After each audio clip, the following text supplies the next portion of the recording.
শুভেচ্ছা নেবেন। 6 দিনে হার নয়, টানা 12 দিন লড়ে গেছেন খোমেনি। আরবদের লজ্জা দিয়ে তাদের ঐতিহাসিক কলঙ্ক গুছালেন ইরান। আয়াতুল্লাহ আলী খোমেনি দেখালেন, মনের জোর আর ঐকান্তিক চেষ্টার ফলে সফলতা পাওয়া যায়। কোনো কাজকেই যদি আপনি ছোট করে দেখেন তাহলে চলবে না। খোমেনি যদি প্রথমেই মনোবল ভেঙে ফেলত তাহলে কিন্তু আজ তারা সফলতা পেত না। ইসরায়েল সন্ত্রাসী রাষ্ট্র যেভাবে ইরানের উপর হামলা করেছে, এটা বিশ্বের কাছে নজির।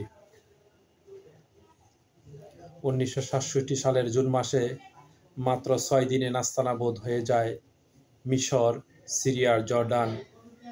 ইসরায়েলের হাতে তারা পরাজিত হয়, ইসলামী জোট পরাজিত হয়। তবে 58 বছর পর ইরান জুন মাসে সে ঐতিহাসিক বিজয় ছিনিয়ে আনল।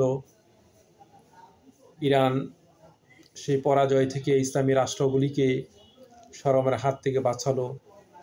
এই যুদ্ধে ইসলামী কোনো রাষ্ট্র ইরানকে সহযোগিতা করে নাই বা কোনো অস্ত্র দেয় নাই।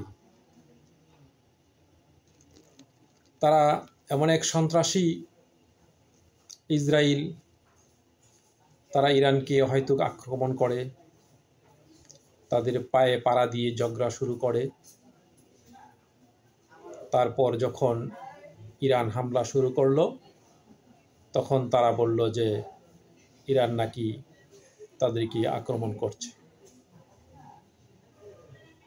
আক্রমণ করলো কে? প্রথমে তো ইসরায়েল আক্রমণ করলো, তারপরে ইরান তার জবাব দিল।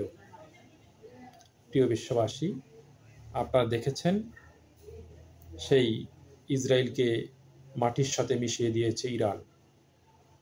সেজন্য মহান রবের শুকরিয়া আদায় করছি, আলহামদুলিল্লাহ। সে আমেরিকাও এসেছিল ইরানের উপর আক্রমণ করতে। সে আক্রমণ করার ফলে সে মধ্যপ্রাচ্যে যতগুলি ঘাঁটি ছিল, আমেরিকার সকল ঘাঁটিতে তারা একযোগে হামলা করেছে ইরান, আলহামদুলিল্লাহ। ইসরায়েল ও আমেরিকা ইরানের কাছে পরাজিত হয়ে দুহাত তুলে বিশ্বের কাছে ক্ষমা চাচ্ছে যুদ্ধবিরতির জন্য। প্রিয় বন্ধুরা, আপনারা যদি আমার আরজি চ্যানেলের নতুন হয়ে থাকেন, আমার এই চ্যানেলটি সাবস্ক্রাইব করে পাশেই থাকবেন। আর আপনাদের কাছে জানতে চাই, ইসরায়েল ও আমেরিকা যে যুদ্ধবিরতি চাচ্ছে তা কি ইরান করবে কিনা আপনারা কমেন্টসে ঘরে লিখে যাবেন। শুভেচ্ছা রইল। আসসালামু আলাইকুম ওয়া রাহমাতুল্লাহ।